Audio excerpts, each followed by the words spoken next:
Air Algérie, les vols de rapatriement vont-ils reprendre?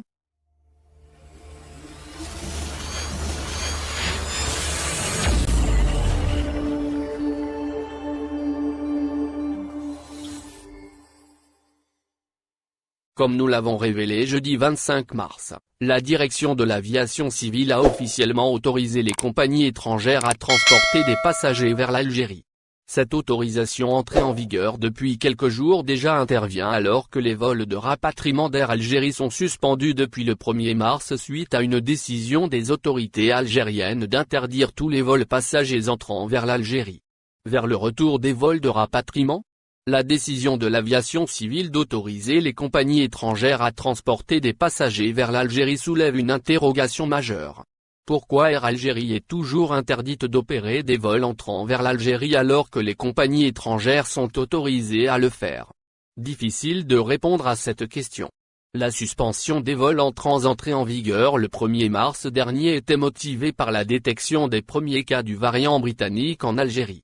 Mais à partir du moment où les compagnies étrangères, notamment françaises, le variant britannique est très présent en France, peuvent transporter des passagers vers l'Algérie, il n'y a pas de raison valable qui empêcherait Air Algérie de faire de même.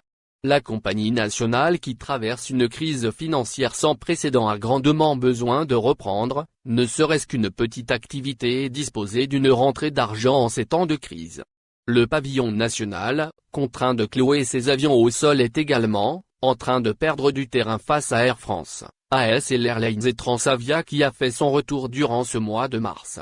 Après avoir autorisé les compagnies étrangères à opérer vers l'Algérie, il n'est plus possible d'évoquer le risque de la propagation des variants comme motif.